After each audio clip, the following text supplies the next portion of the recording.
Charlotte's wedding night was supposed to be a moment of joy and new beginnings. Instead, it turned into a nightmare. At exactly 2:45 a.m., she woke up with a suffocating weight pressing down on her chest. Her body was frozen, unable to move or scream. Her breath came in shallow gasps, her heart pounding wildly in the dark. And worst of all, the smell, like burning ash, rotten wood, and wet earth. The stench clawed its way into her throat, making her gag. It was the same feeling that used to wake her up at 2:45 a.m. every night during her teenage years. Something was breathing beside her, slow, deliberate, wet breaths. Then came the voice, low, guttural, layered with something ancient. "Welcome back." Her eyes darted to the window, where a shadowy figure stood, rigid and tall. She thought she had outgrown it. She thought she was safe. But the curse had only been sleeping. Charlotte had always believed her story started in Yarrow Creek, Oregon. The small town is wrapped in thick pine forests and cold mountain air. It was where her loving, but mysterious, grandmother Martha raised her, alongside her distant father Michael, a man who rarely spoke, like he was trying to outrun something he'd never name. The house smelled like lemon oil and old books. It was small, but filled with warmth, a warmth that never asked questions. What Charlotte never knew was that she was born in Pennsylvania, to a wealthy and cursed family, the Morrison lineage, known for generations of opulence, scandal, and unexplained deaths. Her grandmother, Martha, had once worked as a maid for the Morrisons. One bitter winter night, amid screams and shadows echoing from the mansion's east wing, Martha was summoned to the nursery. There she found an infant girl, unattended, wrapped in violet silk, her tiny eyelids fluttering in sleep. But it was her eyes that chilled Martha to her bones. One, a clear sapphire blue. The other, a swirling hazel green that seemed to flicker even in the dark. That night, Martha was given a horrifying order by the family patriarch. "Take that child far away, to the mountains, to the river, wherever. But make sure she's never found again. The curse is spoken." But Martha couldn't do it. Something in her soul rebelled at the thought. Maybe it was the way the child gripped her finger. Maybe it was the memory of the daughters she had lost herself. Or maybe it was something older, whispering to her to keep the girl alive. So she took the baby and ran. When Martha's estranged son learned what she had done, he pleaded, "Throw that thing away. She's not ours. You don't know what she is." But Martha couldn't. She had held too many children in her arms, not to know the difference between innocence and evil. Martha, with her son, fled to another state, cutting all ties to the Morrisons and the life she once knew. She raised Charlotte under a new name, in a small town where no one asked questions. Charlotte grew up never knowing the truth, only that her grandmother loved her, and her father rarely spoke of the past. Her father, Michael, worked as a long-haul trucker, away for days at a time. His silences were heavy, as if he were carrying secrets no one was meant to know. Martha, on the other hand, was full of stories and rituals. She brewed strong black coffee, sang old lullabies, and placed salt around the windows and nails above the doors.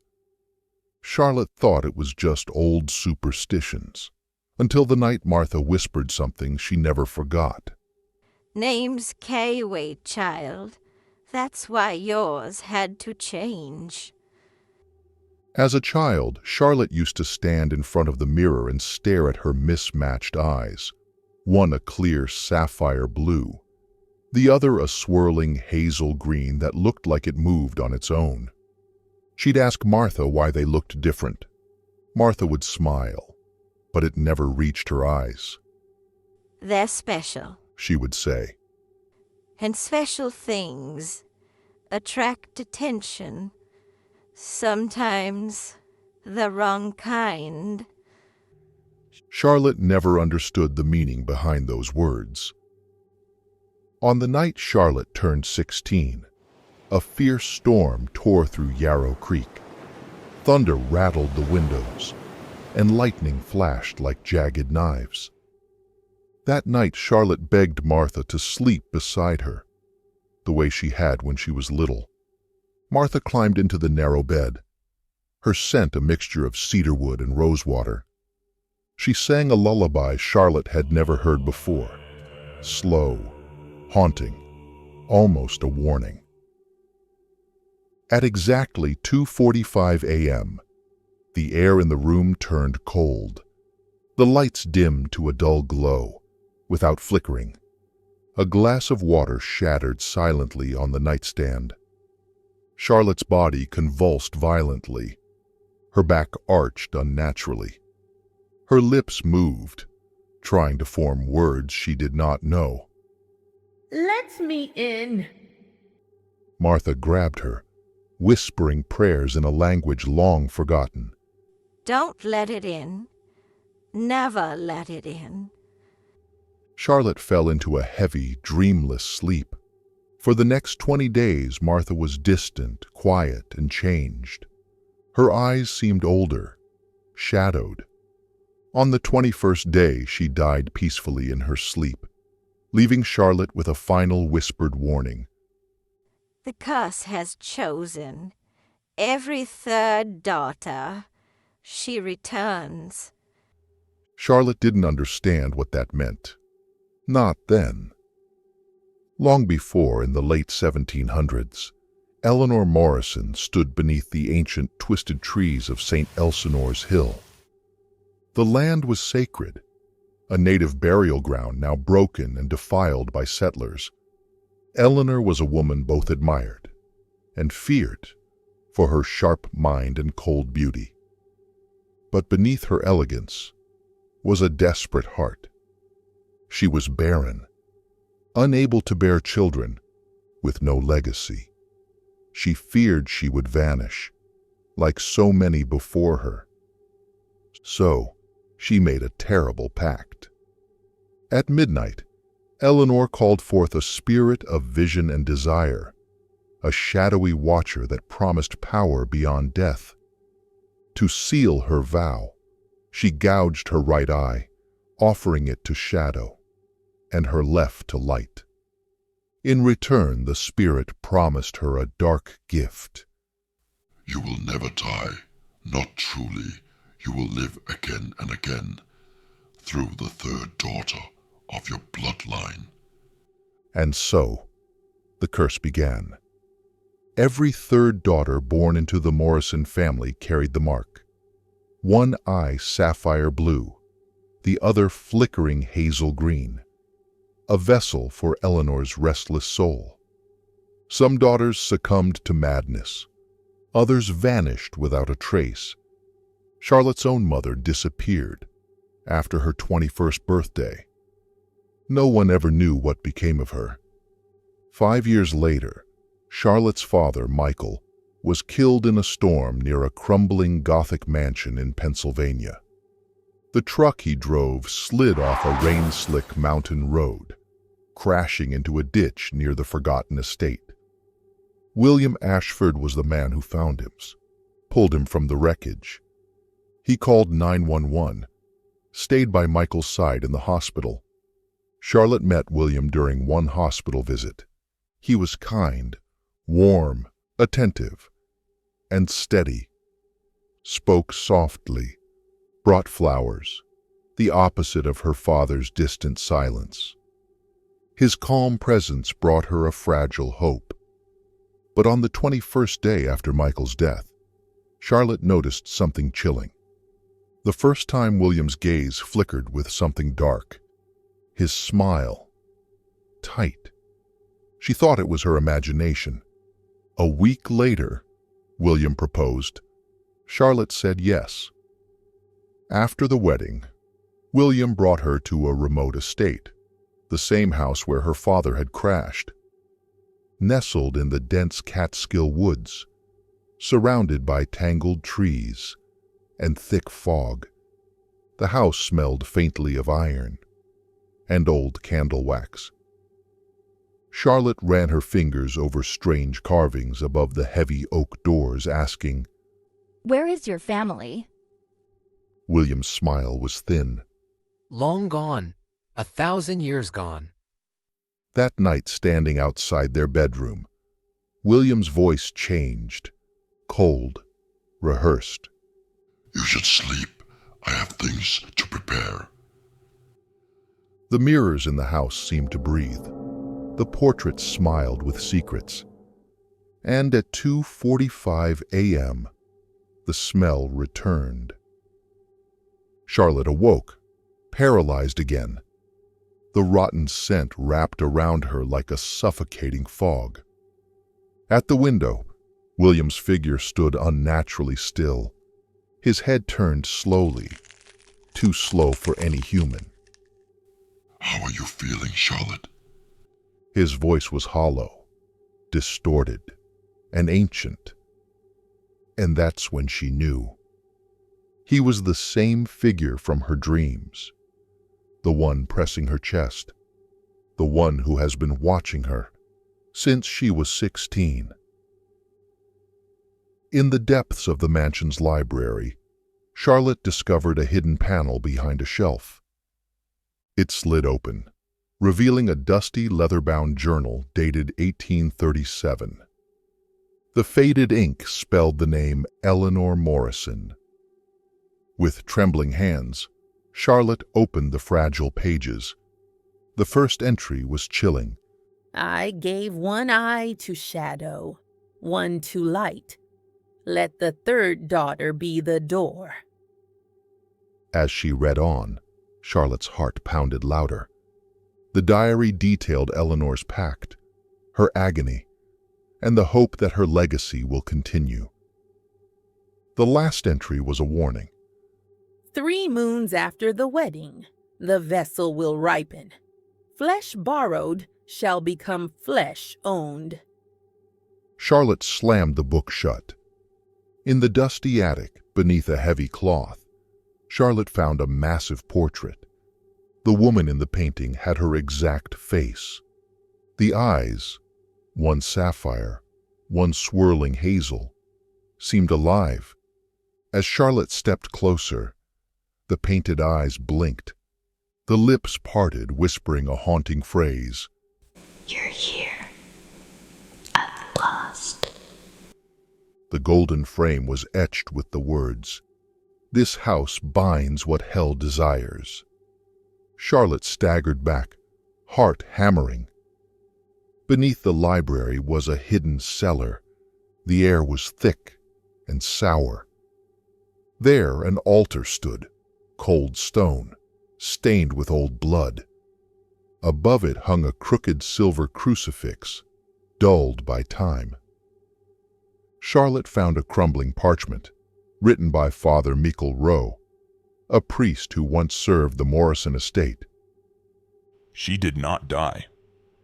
Eleanor split her soul through the daughters of her bloodline. When the girl with twin eyes is wed, she will rise again. Her breath stopped. William wasn't her protector, he was the watcher. He had waited for years, preparing the vessel. Something inside her screamed. She tried to run, but every door led back to the same room. The house was a maze, with no exit. The mirrors showed her laughing, but it wasn't exactly her. As a last resort, Charlotte gripped a broken shard of glass and sliced her palm. The house trembled. The altar cracked. The portrait screamed. William collapsed and turned into ash. Charlotte awoke on the floor. The mansion was still. Moonlight spilled in. She walked to a mirror. She saw her own face, but her eyes had changed. One remained sapphire blue, the other now pitch black. From the mirror, what a voice hissed. You opened the gate, and now I am you. A slow, hollow knock echoed from upstairs.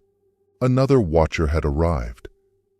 Charlotte felt the blackness in her eye pulse, like a heartbeat of its own. It wasn't just a change in color, it was a presence. A cold shadow sliding beneath her skin, whispering secrets she was only beginning to understand. The mansion seemed to breathe around her, walls humming with ancient voices and memories too heavy to bear. One night, unable to sleep, Charlotte wandered through the endless corridors. She found a small room, sealed tight with iron chains. The air around it was thick and still, and the faintest whispering spilled out beneath the door. Open it. A voice beckoned, soft, coaxing, but edged with menace. Against every instinct, Charlotte touched the cold metal. The chains fell away, with a scream that rattled the house. Inside a mirror hung cracked and blackened. It showed not her reflection, but a swirling void, deep and hungry. From the glass, hands reached out, pale, desperate, grasping for release. Charlotte stumbled back, heart pounding. The whispers followed her, relentless, haunted by dreams. Charlotte sought the truth of her mother. The mansion held secrets beyond the journal and portrait. She found old letters, hidden beneath floorboards, faded and fragile. Her mother's words spoke of fear and love intertwined. If you read this, my daughter, know that I fought to keep the darkness at bay, but it is patient. It waits in every shadow. Charlotte's hands trembled. The woman she never knew was a prisoner of the same curse. Her bloodline was a chain, binding them all to a fate written in shadow. She found several journals of her ancestors on how to destroy this curse. Desperation led Charlotte to the altar, one last time.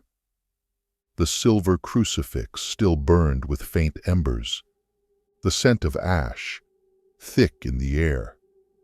She gathered herbs and candles, reciting the lullaby Martha once sang, a plea for protection and release. As the clock struck 2:45 a.m., the house convulsed. Shadows writhed in every corner. From the darkness, a figure emerged, half-formed, flickering between human and spirit. The watcher returned, but this time, Charlotte stood firm. I am not your vessel, she declared, her voice steady, despite the terror. The spirit snarled, shadows swirling, but Charlotte's eyes, one blue, one black, held a fierce light. The battle had begun. Shadows surged and twisted around Charlotte, claws of darkness scraping at her skin and soul. But inside, a fire burned brighter than any curse. Her grandmother's love, her ancestors' wisdom, her own fierce will. The watcher lunged, voice a hiss. You cannot escape. You belong to me. Charlotte's black eye flared with a searing light. She stepped forward, voice ringing clear. I am not yours. I am my own. Pain flashed through her body as light and shadow clashed within her. A war, waging beyond flesh.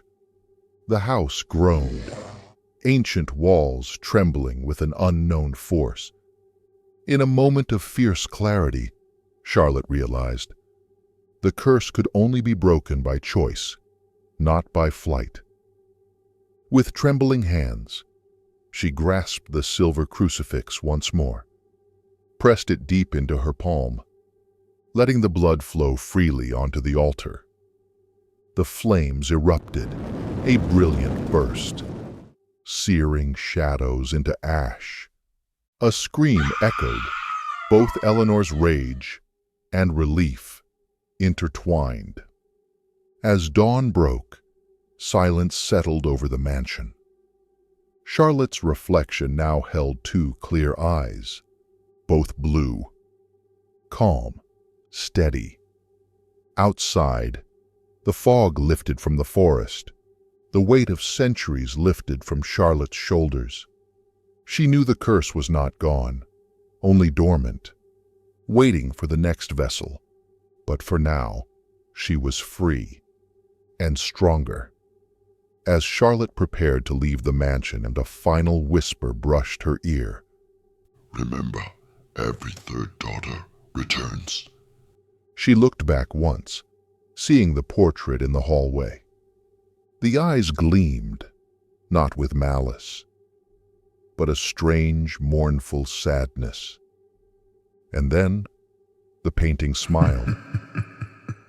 Years later, deep in the Catskills, a family moves into the old mansion. A young girl with mismatched eyes runs through the halls, laughter echoing. Behind her, a shadow watches, silent, waiting. The Morrison curse is never truly broken. It only sleeps. Welcome to Phantom Tales. If you don't believe in ghosts, you will. Subscribe for horror that haunts. And remember, curses don't die. They wait.